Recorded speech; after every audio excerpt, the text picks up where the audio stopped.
creo que los Estados Unidos se va a poner mucho más estricto a la hora de darle permiso de trabajo a las personas que tienen un asilo pendiente.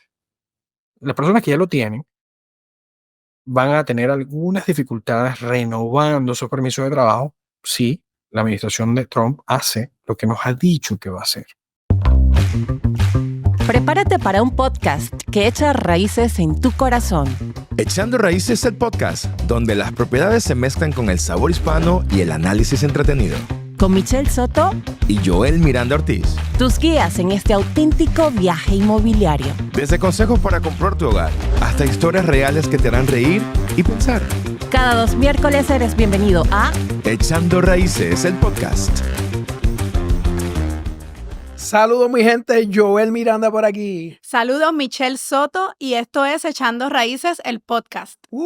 Bienvenido al episodio número 24. Este es el episodio final de esta tercera temporada. Pero este episodio promete. Así Lo mejor que para el final. queremos dejarle también saber que estamos grabando desde la ciudad de Austin, Texas. Importante eso. También es importante que este podcast es producido por Hey Media LLC y desde ahora le decimos que se suscriban a nuestro canal, dale a la campanita y que nos sigan en nuestras redes sociales. Sí, porque dándole a la campanita nosotros podemos distribuir mejor este contenido, podemos llegar a más gente y entonces eso beneficia a más personas. Correcto. Excelente. Hoy tenemos con nosotros un invitado súper especial para nosotros. Su nombre es Juan Lozada. Es un muy conocidísimo abogado de inmigración en los Estados Unidos con una carrera súper brutal, excelente, mucho crecimiento y ha podido ayudar a miles y, cientos de familias en su proceso en las cortes de este país. Y últimamente un influencer. Y últimamente un influencer muy conectado, sobre todo con nuestra comunidad hispana. Correcto. Llevando el mensaje, llevando la orientación a la gente, hasta haciendo un trabajo extraordinario, definitivamente.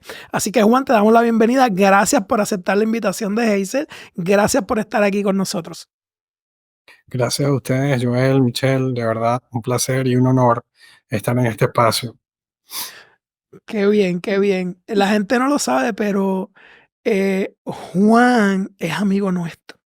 O sea, nosotros conocimos a Juan por su esposa, Gixel, y hemos estado súper conectados desde el principio. Tú sabes que la gente muchas veces hace clic bien rápido. Y bueno, lo hemos compartido. A nosotros nos encanta la vibra de Juan y Gixel. Creo que son personas bien transparentes. Y se nota cuando tú hablas con Juan, porque es una persona bien abordable, que él te puede ayudar en los asuntos estos de que él trabaja. Es un excelente recurso y un excelente ser humano también. Claro, y Gixel fue de las primeras que me dio la mano aquí, me brindó su amistad. Uh-huh. Y me acuerdo que hasta me consiguió el salón, un saloncito de conferencias donde ella vivía. Uh-huh. Y yo hice una First Time Home Buyer Education. O sea, de esas cosas nunca nos olvidamos, así que muchas gracias. Y los queremos mucho. Sí, esa amistad permanece. Bueno, habiendo dicho esto, vamos a hablar hoy de un tema súper interesante porque mucha gente está preocupada con la entrada de la nueva administración de Trump en el 2025. Sabemos que él ha estado hablando, ¿verdad?, en los medios noticiosos acerca de deportaciones masivas. Y nosotros tenemos muchos clientes inmigrantes, Juan también. Entonces queremos ver desde el punto de vista de un abogado de inmigración qué podemos esperar. ¿Qué podemos esperar de esta administración Trump con relación a esto de las deportaciones? ¿Cómo se hace hoy día ese proceso? ¿Y qué ustedes pueden esperar desde el punto de vista legal cuando entre Trump? Aunque yo tengo también unas interrogantes, porque pienso que tendrían que él llegar a la Casa Blanca a hacer algún legislación y procedimientos para que entonces tengamos más clarificación de lo que va a estar pasando. Pero déjanos saber tu punto de vista con relación a eso. Sí, ¿qué es lo que pasa, no? El presidente Trump tiene ya experiencia, que él estuvo un término en la Casa Blanca, trató de implementar varias políticas incluyendo algunas políticas migratorias, como terminar algunos TPS en ese momento, terminar algunos programas de inmigración. Y creo que aprendió lecciones muy valiosas de esos 4 años en los que estuvo ahí. Él trae en su administración, nombró personas que, que quizás tenían un buen branding, pero que no necesariamente estaban alineados ideológicamente con él. Eran personas que tenían muchos años sirviendo en la burocracia, en el Departamento de Defensa, en el Departamento de Estado, y él simplemente escogió los nombres como más famosos, ¿no? Escogió, de hecho, al CEO de ExxonMobil, le dio un cargo de diplomático. O sea, de verdad su administración se caracterizó por tener personas que tenían unas historias increíbles en términos de los logros que tenían, ¿no? Pero no necesariamente no eran burócratas, no necesariamente sabían cómo funcionaba el gobierno de Estados Unidos, o por lo menos no todos ellos. Y claro, yo creo que aprendieron muchas lecciones, ¿no? Yo creo que en esta segunda administración, hayas votado por Trump o no, vamos a ver una administración mucho más efectiva a la hora de avanzar sus políticas. ¿Ok? ¿Qué quiere decir eso? O sea, desde el primer día, creo que los últimos 3 años, varias ONGs que deben conservador han estado trabajando con miembros del Inner Circle de Trump en preparar órdenes ejecutivas que van a ser firmadas el primer día que Trump esté en oficina, que es el 20 de enero del 2025. Entonces, yo no sé hasta qué punto vamos a ver, eh, lo veríamos en muchos gobiernos que están entrando, que es su primera vez en la presidencia, que todavía no saben muy bien cómo funcionan las cosas. Aquí ellos ya han hecho esto antes, ya ellos han hecho una transición. Entonces yo creo que están mucho mejor preparados para empezar a implementar desde el día uno una cantidad importante de sus políticas migratorias, de sus políticas económicas. Ya tienen, mira, a estas alturas del partido, en la primera administración, habían nombrado quizás a 20% de los puestos de gabinete. En este momento los han nombrado casi todos. Entonces, yo sí creo, Joel, porque acuérdate una cosa, derecho migratorio, eh, el presidente, el ejecutivo, tiene un poder impresionante. Y te explico por qué. El derecho migratorio generalmente es derecho administrativo, lo cual implica que los jueces de inmigración trabajan para un gabinete del Ejecutivo, para el fiscal general de la República. No son como los jueces de una corte federal, o si vas a una corte en Texas, jueces que son elegidos. Estamos hablando de, generalmente, los jueces de inmigración son empleados del Departamento de Justicia. Y no solo eso, el cuerpo apelativo administrativo que se llama el Board of Immigration Appeals, que es donde tú apelas la decisión de un juez de inmigración, también son empleados del Departamento de Justicia. Y te digo otra cosa más. Si el fiscal general de la República no está de acuerdo con una opinión del juez de inmigración o del Board of Immigration Appeals, tiene la potestad de reescribir la opinión. Entonces, Wow. imagínate el nivel de discreción que tienen, ¿no? Increíble, increíble. Y por lo que tú me hablas, veo que los planes de Trump y de la administración van más acelerados en todos los renglones.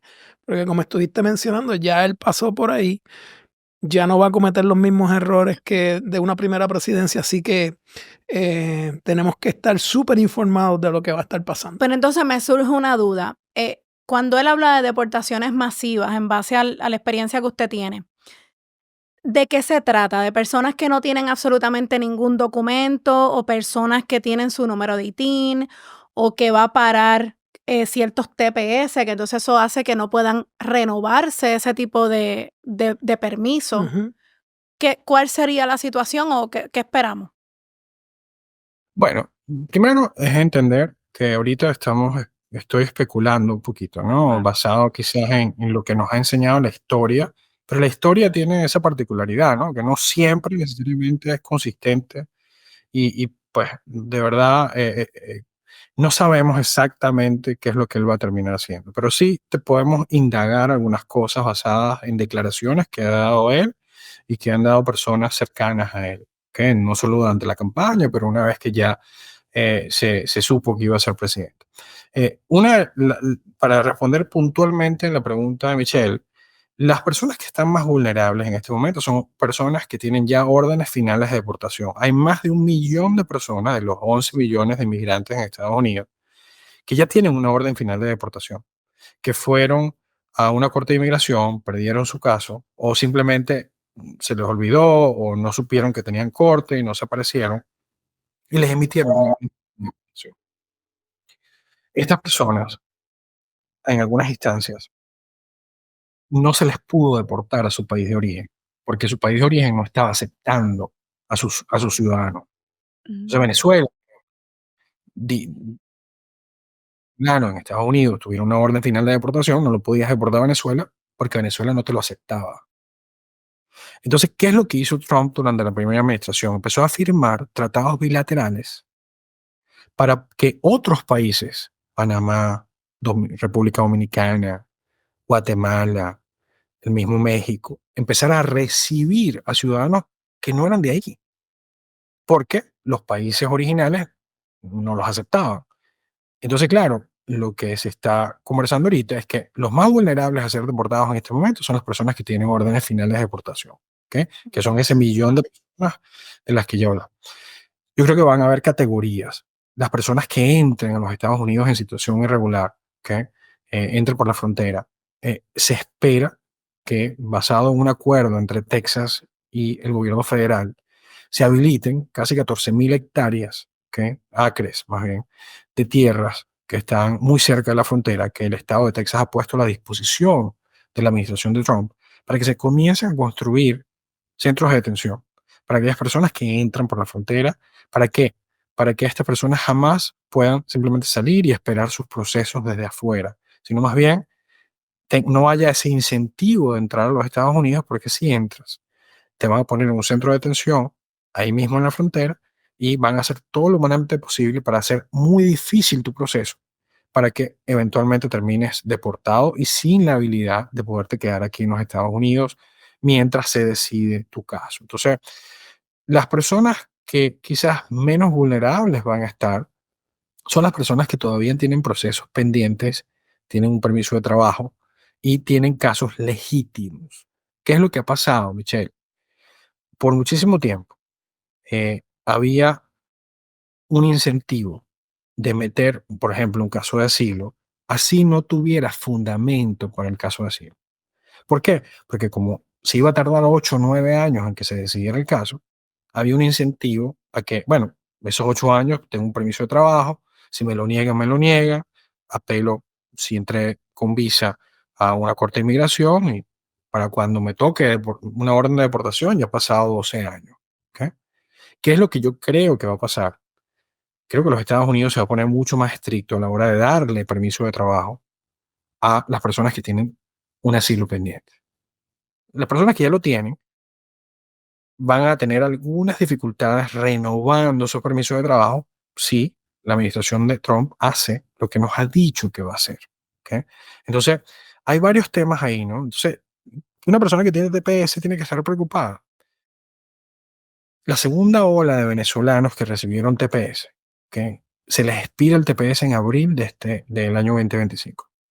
Eso significa que 60 días antes el Ejecutivo, en este caso ya Trump, porque ya asumió el poder, tiene que decidir si va a renovar, a extender el programa o lo va a terminar. Y no sabemos a ciencia cierta en este momento si va a terminar o va a extender el programa. Entonces, la primera ola de venezolanos que cualificaron al TPS en el 2021, ¿ok? Cuando recién llegó Trump, llegó el presidente Biden al poder, ese grupo de venezolanos no tiene que renovar ni tiene que recibir una extensión hasta septiembre del 2025. Entonces, si eres venezolano, entras en uno de estos dos grupos. Uno se le vence en el TPS en abril y el segundo grupo se le vence el TPS en septiembre del 2025. Si la Casa Blanca decide no renovar, estas personas, a menos de que tengan un asilo pendiente, van a quedar sin estatus. Y esto podría hacerlos vulnerables para que sean parte de estas deportaciones masivas. Wow. Wow, es complicado el asunto, es bastante complicado. A mí también me preocupa mucho en la parte económica porque este país necesita trabajadores. Ujú. Entonces, como que deportar a trabajadores que ya están aquí, ¿cómo los vamos a sustituir desde el punto de vista económico? Y yo me imagino que también el presidente y su equipo tendrán eso en consideración y son presiones económicas que van a tener que trabajar con ellas.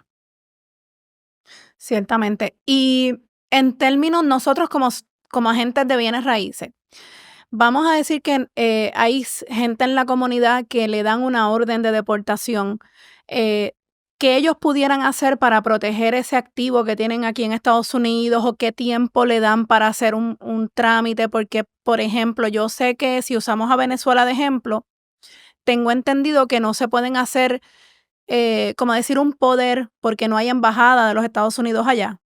Entonces, si un venezolano es deportado, para usar el mismo ejemplo, Sí, y tiene y casa tiene aquí una ya. casa aquí, ¿cómo pudiéramos orientarlo para que haga los pasos que tenga que hacer antes de ese momento?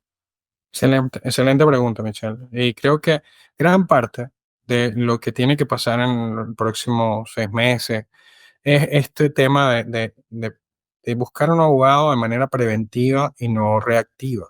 ¿Ok? Cuando tú planeas un poco todas las eventualidades y eres muy proactiva a la hora de buscar soluciones, las cosas terminan siendo mucho menos complicadas. Por ejemplo, una opción es, si tienes una persona de tu confianza que es ciudadano o residente, dejarle un poder a esa persona para que pueda llevar a cabo ciertas transacciones, ¿verdad? Lo que llaman un power of attorney, un special power of attorney, un poder de abogado especial, que una vez que tú firmas este documento y lo notarías, la persona, tu empoderado, puede tomar ciertas decisiones por ti. Y tú puedes limitar en ese poder lo que esa persona puede hacer. Por ejemplo, puedes decir, la puede rentar, pero no la puede vender, por ejemplo. Y darme instrucciones muy en ese documento acerca de exactamente cuáles son sus límites en términos de cómo va a actuar a nombre tuyo. Entonces, una de las primeras cosas, yo creo que hay 4 o 5 cosas que creo que son claves en preparación a lo que viene. Primero, búscate un buen abogado de inmigración y no solo eso, agarra todos los documentos pertinentes que ese abogado pudiera necesitar para meter una aplicación por ti, de protección, de stay of removal, y ya elige un abogado o una abogada y crea, como muchos abogados están ofreciendo, como una válvula de documentos, ¿no? Que te dice, mira, yo te mantengo tus documentos y si alguna vez lo necesitamos porque te terminas detenido o detenida, ya yo tengo todo lo que necesito para poder sacarte con una fianza, para poder empezar a pelear por ti. ¿Ok? Entonces, lo primero es encontrar un buen abogado de migración donde que pueda ya tomar posesión de de copias de los documentos que tú vas a necesitar en caso de que caigas detenido, caigas en una redada, eh, empiece un proceso formal de deportación contra tuya. Entonces yo creo que esa es la primera parte, ¿no? La segunda parte, cualquier remedio que tengas en este momento pendiente, es hora, si lo hiciste con un paralegal, si no lo hiciste con un abogado que supiera lo que está haciendo, es revisar todas esas aplicaciones que enviaste, asegurarte que esas aplicaciones están bien hechas, están bien articuladas, están bien documentadas. Eso creo que es crucial. Tercero, viene todo lo que es la protección de tus bienes. Entonces, ¿cómo lo vas a hacer? A través de, o abres un trust, ¿ok? O le das a alguien un poder para que pueda tomar ciertas decisiones por ti. Si tú estás detenido o detenida, esa persona puede, si tú le das el permiso, hasta vender esa casa por ti. Pero eso se tiene que hacer antes, porque como tú bien lo dijiste, Michelle, una vez que salgas de Estados Unidos va a ser mucho más difícil notariar un documento. Pero si estás afuera, puedes ir a cualquier banco, notarías un documento o la oficina del abogado que te prepara el documento va a tener un notario, una persona con poder notarial, que puede simplemente notariar el documento, firmarlo con los testigos y tú quedas con cierto nivel de protección. Entonces esa es la tercera como fase, el tercer pilar de las cosas que a mi juicio tienes que hacer para protegerte, ¿no? 4, dejar instrucciones muy claras con teléfonos de todos los contactos importantes. Tú, la persona que te está ayudando con la parte de bienes raíces, los teléfonos de todas esas personas, el abogado, el contador, si tienes un contador porque tienes un negocio, o sea, todos los contactos importantes tienen que estar en un documento con instrucciones claras de qué es lo que quieres que pase. Si estás incomunicado por unos días, si nadie, nadie sabe dónde andas, ¿verdad?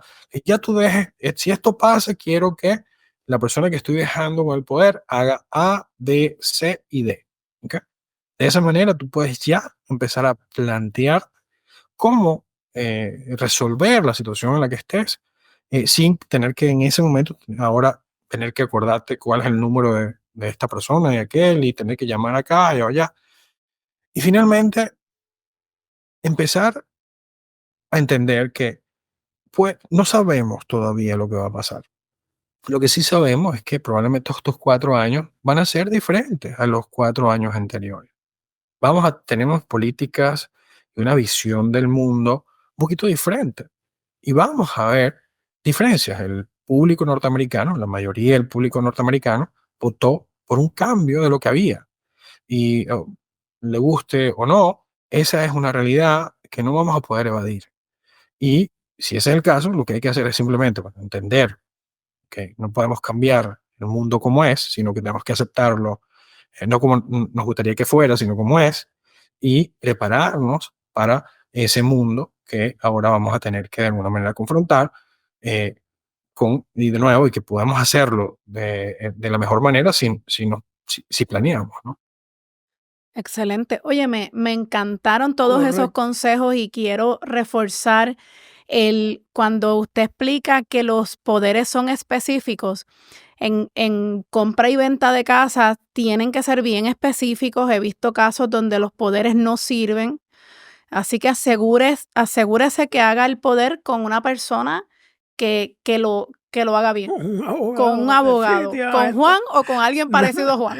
no hay una opción ahí Tienen porque que ser bien específicos, sí, tienen que tener la descripción legal de la propiedad. Tú no puedes poner calle A, ta, ta, ta. No, Sí. es la descripción legal y eso es bien importante. correcto. Oye, sí, yo estoy de acuerdo con Michelle, me encantó ese consejo, porque yo decía, contra la gente, bueno, si me deportan, se puede vender la casa, pero cuando tú me planteaste eso, de lo que no hay embajada, eso me preocupó un poquito. Me surge otra pregunta. Juan, ¿cuánto tiempo pasa desde que una persona se da cuenta? Y aquí hablo de total desconocimiento. ¿Cuánto tiempo pasa desde que tú sabes que te van a deportar? ¿Eso es como que te tocan la puerta y te sacan o eso es un proceso que las personas se pueden preparar? Sí, generalmente no. Generalmente a menos que ya tengas una orden de deportación final, y en ese caso sí, en teoría te podrían recoger en cualquier momento, ¿no? Porque ya no tienes nada que pelear, o sea, ya hay una orden final de deportación. Y ese millón de personas que están en esa condición de inmigrantes, sí lamentablemente no van a tener mucho tiempo. Puede ser que las fuerzas de seguridad del Estado federal vayan a buscarlo y lo metan en un centro de detención y ahí lo sacan, ¿no? Cuando puedan en el vuelo que esté disponible. Ahora, si no estás en esa posición, ellos todavía tienen que ofrecerte el debido proceso. Eso significa que es muy probable que así te pongan en un proceso formal de deportación. Ese es un proceso que dure años, años, y que mientras tanto tú puedas estar, siempre y cuando ya estés en los Estados Unidos. ¿Ok? No estoy hablando quizás en este momento de las personas que van a entrar después del 20 de enero, sino las personas que ya están aquí, que ya tienen un remedio pendiente que no se ha adjudicado. Estas personas tienen menos de qué preocuparse, especialmente si tienen un asilo pendiente o tienen un permiso, algún tipo de visa de trabajo pendiente, porque estas personas van a poder eh, tienen que ofrecérsele todo el debido proceso y ese debido proceso toma tiempo porque solamente hay 750 jueces de inmigración en Estados Unidos y hay 3 millones de casos pendientes. Entonces, así trabajaran full time, les tomaría 50 años, ¿entiendes? Cubrir todos los casos que tienen pendientes. Entonces, creo que solo las personas que ya tienen órdenes finales de deportación son las que se tienen que preocupar. Y esas personas pueden eh, de alguna manera mitigar algo de ese riesgo, hablando con un abogado antes de que entre Trump al poder. Y si en algunas instancias si hay un cambio significativo de circunstancias en su país de origen, pueden pedir una reapertura de ese caso, donde ya se emitió una orden final de deportación y potencialmente evitar que caigan en ese grupo de mayor riesgo a deportación. Excelente. O sea que Su todavía la gente que tiene eso, si tu oportunidad. país te ves en problemas, o sea, si sabes que vas a estar en problemas, tienes la opción de seguir buscando ayuda profesional. Claro, el conocimiento es la clave del éxito en esos Ujú. asuntos. Y me doy cuenta también que esa industria en la que tú estás es como la nuestra, porque aquí todo el tiempo hay cambio y todo el tiempo Mm. el real estate agent se tiene que estar ajustando a los cambios. Nosotros acabamos de pasar en agosto 17 unos cambios que en estos días fue que se Ujú. vino a resolver en los procedimientos que nosotros tenemos, en los contratos y demás. La industria de hipotecas es exactamente igual. Todos los años se revisan los límites de préstamos, los procedimientos y la forma en que se aprueban préstamos. Así que eso es súper interesante. Todo el tiempo hay que estar a la vanguardia y estudiando para tomar las mejores decisiones. ¿Alguna otra pregunta, Michelle? Sí, tengo otra. Esa gente que ahora mismo están en peligro, que ya están identificadas porque ya tienen una orden de deportación, no es la misma gente que hoy en día está por ahí trabajando con un número de ITIN. Esa gente que hoy en día no tiene nada, están dentro de ese grupo. No necesariamente, porque algunos de los inmigrantes que entraron a Estados Unidos nunca fueron detectados. O sea, no fue como... Hay dos clases de inmigrantes que generalmente terminan entrando por la frontera, ¿verdad? Los inmigrantes que entran e inmediatamente se encuentran a la guardia fronteriza, los detienen, los sueltan y siguen sus procesos desde afuera. El segundo grupo son personas que entraron y nadie se enteró que entraron. Sí, que ¿Entiendes? casi siempre son estos que estoy diciendo. Claro, entonces, ¿qué pasa? Ese segundo grupo quizás es menos vulnerable porque en realidad no están en el radar de los Estados Unidos, ni tienen órdenes finales de deportación. Si esas personas son arrestadas, muchas veces los arrestan manejando sin licencia. ¿Ok? Sí. Ese es uno de los momentos más comunes o de las ofensas más comunes que terminan mandando a un inmigrante que está en esa categoría a la cárcel y eventualmente a una detención migratoria.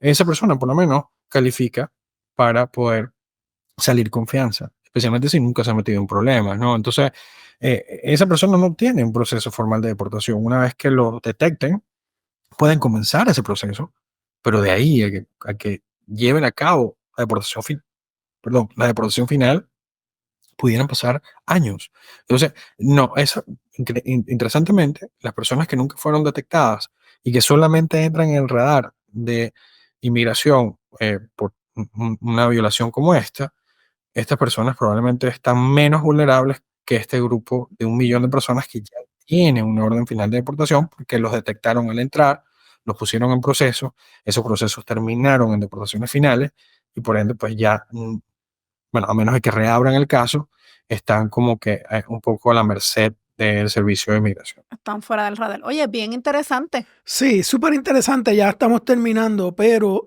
se me ocurre que para entender la psiquis del inmigrante también con relación a comprar casa, yo he escuchado mucha gente, no quiero comprar porque no sé lo que va a pasar, pero también he escuchado gente diciendo, no, pero eso tarda un montón, entonces yo me suben la renta 2, 3 años, para eso compro, y si me tengo que ir, pues me llevo un dinerito. Correcto. Cada familia tiene que decidir desde Claro. su perspectiva qué va a hacer.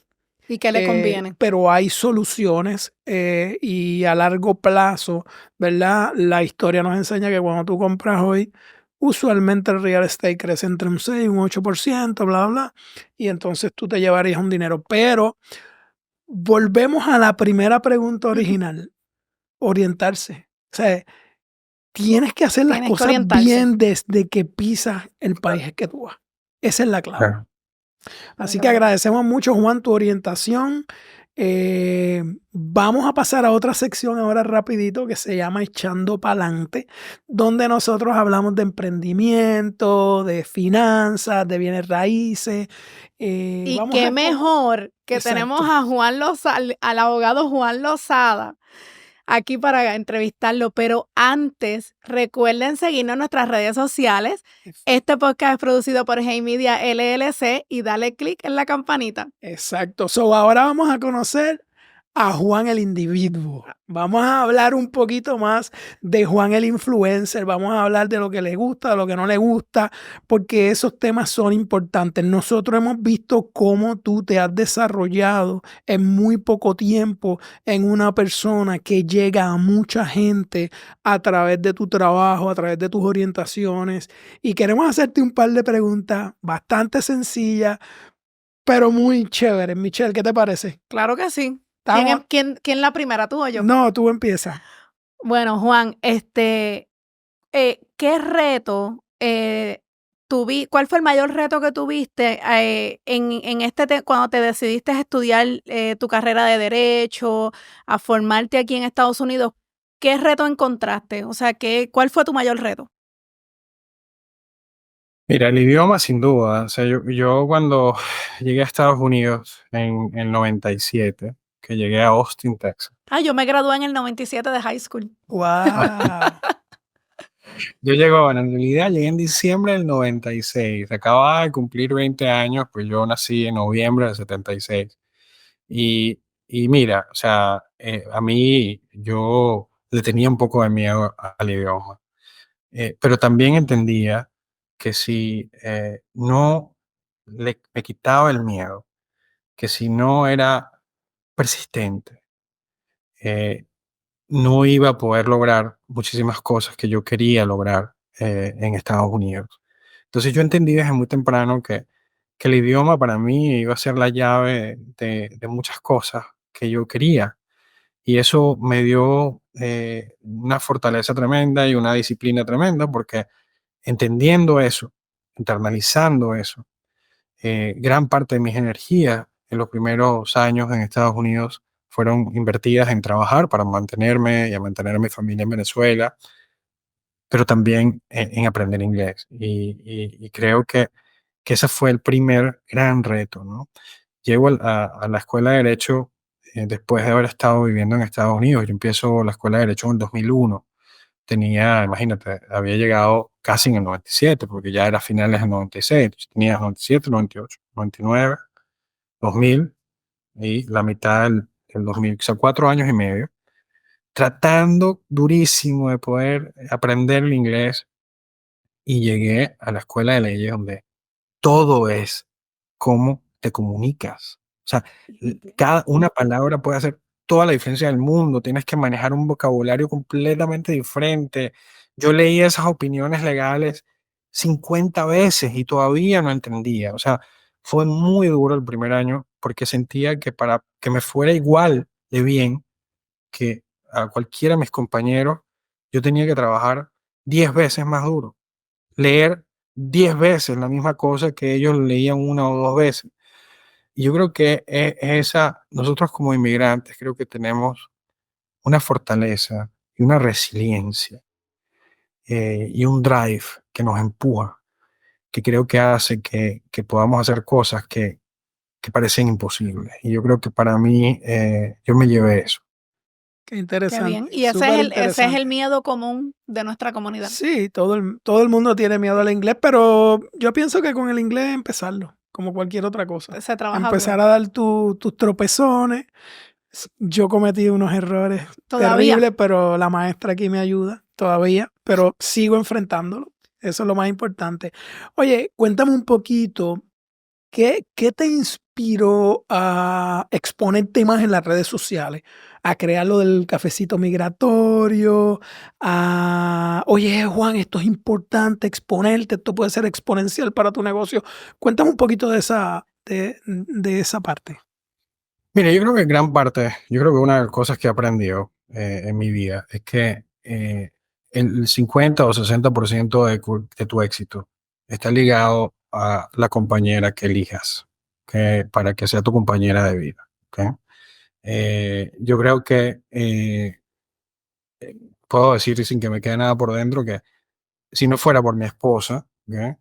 Muy probablemente nunca hubiera empezado, ¿sí? O sea, no era algo que estaba en mi radar, y ahí es donde es muy bonito cuando tú consigues a alguien que es tu complemento, que es como tu alma gemela, que es como tu compañera en la vida, ¿no? Y que haces ese clic con esa persona y esa persona te exponencia, te optimiza, te hace una persona mucho mejor de lo que tú hubieras sido sin ella. Entonces yo creo que para mí, si tengo que identificar, o sea, una razón de por qué empecé, por qué continué, por qué lo hago todavía, creo que casi 80% de eso sería por la persona con la que estoy casado.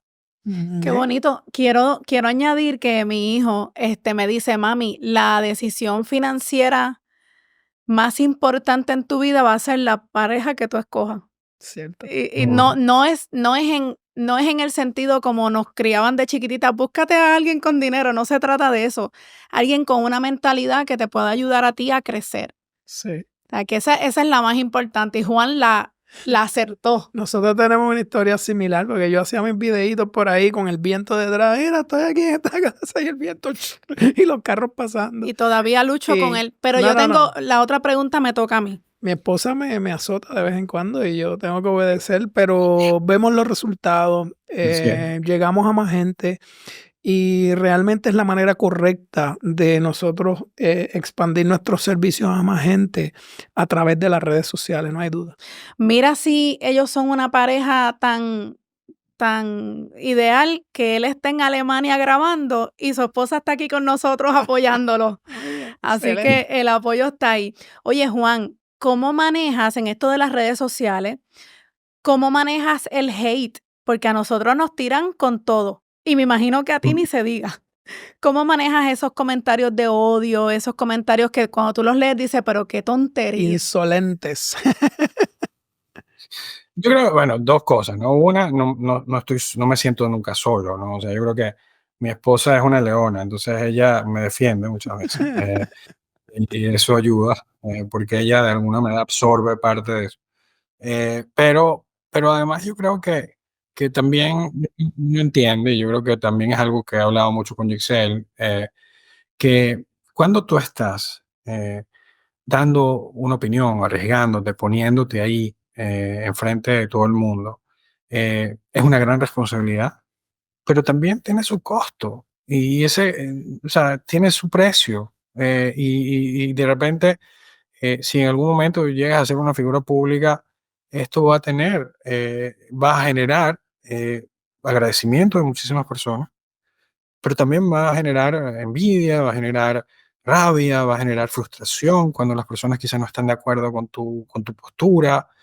Y tú tienes que entender eh, que, que tú tienes que ser íntegro con lo que piensas. Tú no puedes cambiar tu mensaje porque una persona te dijo esto o te dijo aquello. Y yo creo que esa integridad que tienes que tener se la debes a ese público que estás tratando de empoderar.